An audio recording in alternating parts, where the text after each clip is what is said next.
Hello everyone, my name is Vivian and like I'll always say, welcome to my channel, Talk with Viv.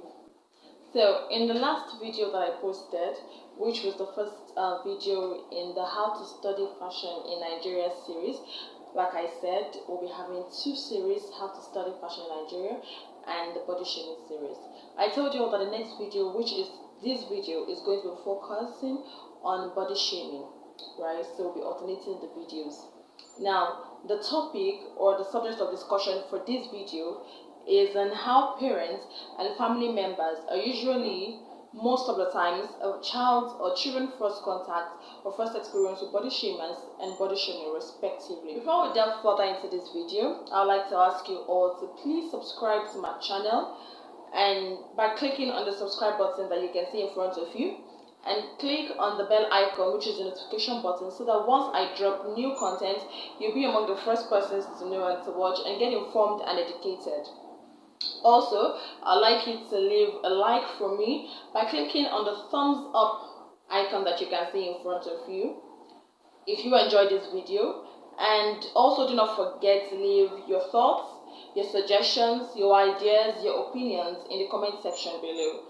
I would love to read what you think about this video, and if you have any ideas or any opinions or any subject you think I should talk about, or if you have experiences that you would want to share, please go ahead and share, and let's be encouragement to each other. We're going to go right into the video. Big head, flat, ugly amoeba, gorilla. You are so thin. You look like an AIDS victim. Clothes don't look good on you because you are so thin. If only you had more flesh on, it would be easier to shop for outfits for you. You eat so much, yet there's no visible proof of that. The last three sentences came from my own mother. Funny, all of those comments, I started getting them from as young as I can remember, and I grew up listening to these words and comments being thrown and directed at me. Just like every other child, while growing up, I was easily impressionable. Do you know that the words and actions of older people or adults towards or around children can easily stick with and influence them, their actions and words, and how they perceive themselves and others? And of course, what are the first set of adults that a child or a growing baby is going to encounter while growing? They are the parents or relatives and older siblings. Which is why I wonder why this set of people, mothers and aunties especially, do not apply filter on their comments or words they use to describe a child's figure, looks, size, or weight, or why they think in their wildest dreams that they hold the standards to determine the perfect body. You understand? They say they think their comments are going to help, like constructive criticism. But you and I and everyone knows that none of their comments are constructive, and that many a times their comments are not meant well. In fact, many of these comments come from cantankerous mothers or aunties who are trying to shame the parenting skills of a mother they do not like, or from a mother who is trying to project their insecurity or fears on their child. While I was growing up, I couldn't seem to keep food down. The only thing I could take while growing up was breast milk for a very long time. I think that's the reason I'm quite intelligent, or that's the reason I'm intelligent. But let's not derail from the topic. So I couldn't take solid. Even in fact, I was already past the age, well past the age when I was supposed to start. I started taking solids. But still, I couldn't seem to keep down solid food. And even when I started taking solid food like cereals and rice and yam, beans, that sort, I couldn't eat more than a very tiny portion. In fact, my parents were so worried that by the time I had grown up to be able to understand human language perfectly, I knew from their words that I was too skinny for a normal child. In fact, my mother was so worried and frustrated that she would tell me that because I wasn't eating so much, that was why I was too skinny, unlike other children.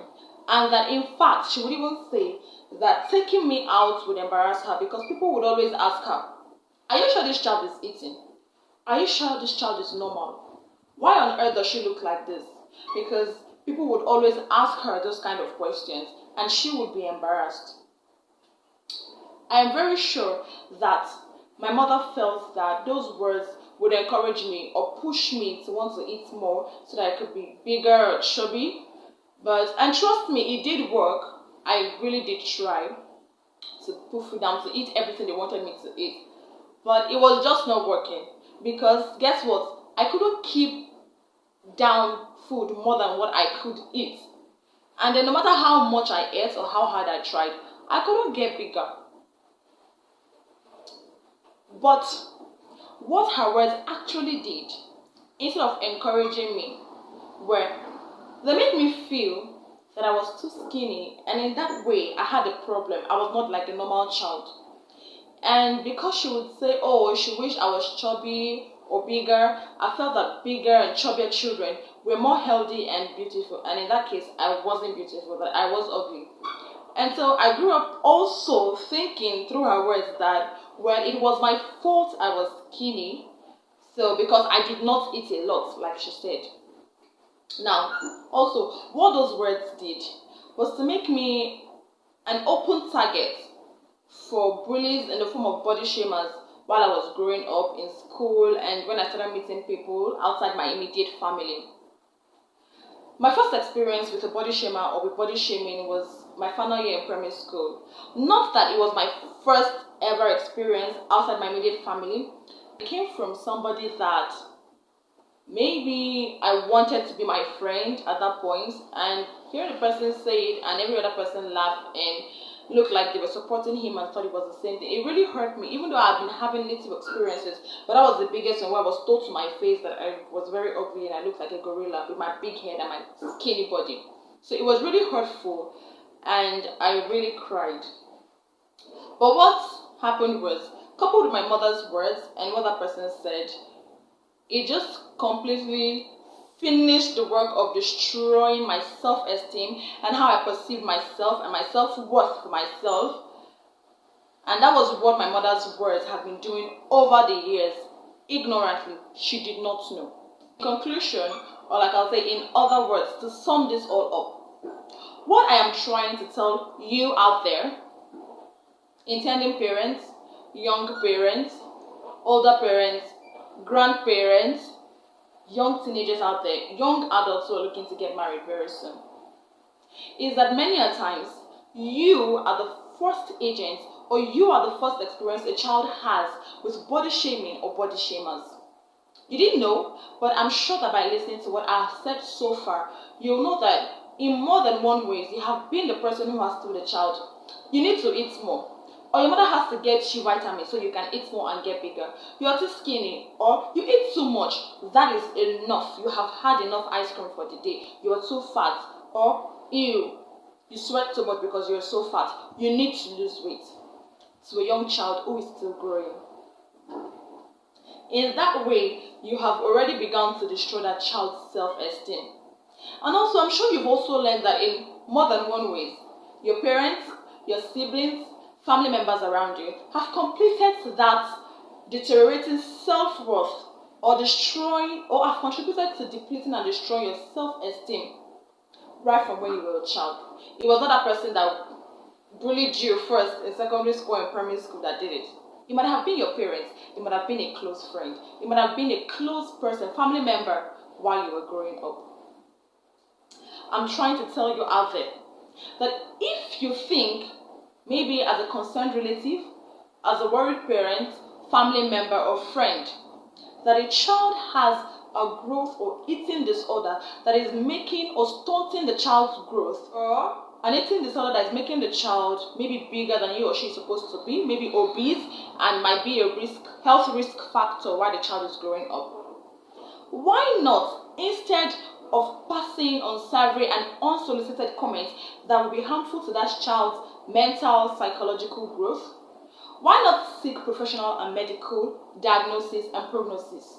Seek medical help and see how you can help that child with love and not destroy the child's self-worth and self-esteem with your harmful words. Be an agent of change. Break the cycle. The fact that it happened to you as a child, the fact that you experienced body shaming as a child, does not mean that somebody else has to suffer the same thing in your hands. You can be the person who stops it first. You can be the person who breaks the cycle. Remember that children need to grow up in an environment of love, support, encouragement, and not where they are being given harmful words or made to feel like they are responsible for their growth or how they look like. Do not ever pressurize a child into thinking that they are responsible for their body growth, for how they eat, for how they look, or for how they have been able to develop or not develop over these years. It is not their fault. They are not God, and they cannot do anything as children. Eating habits is not their fault. It is what, as children, while growing up, some children will like to eat, some children will not like to eat. Like I said before, seek medical help. And do not forget that you need to envelope growing children with love and empathy.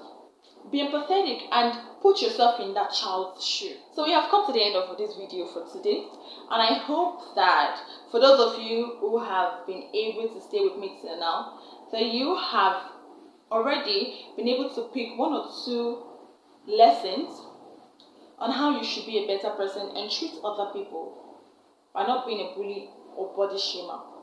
And you also know that now that complex that you have about your body or your body image issues might not be because that person in secondary school told you. It might have started from where you were a little child still growing up. And I hope that you've also learned that we should be agents of change, break the cycle, be better persons for children that are growing up, so that they will also not experience the same things that we experienced while growing up and have the same issues that we had.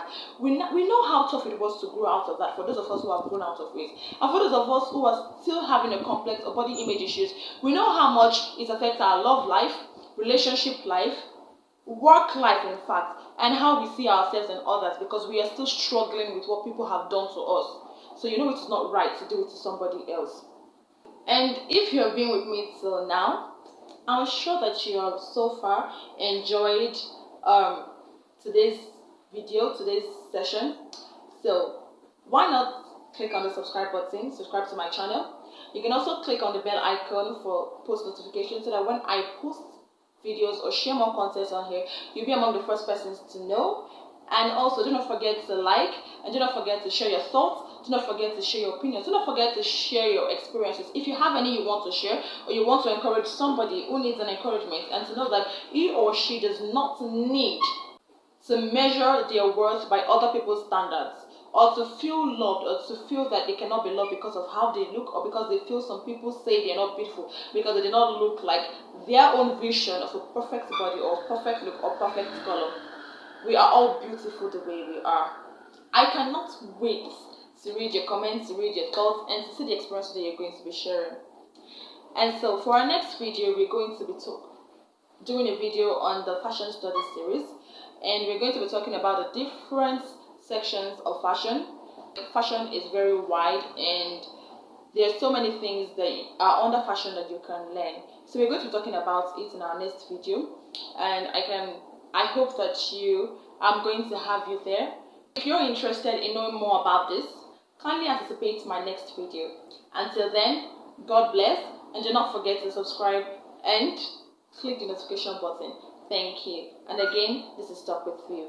Bye.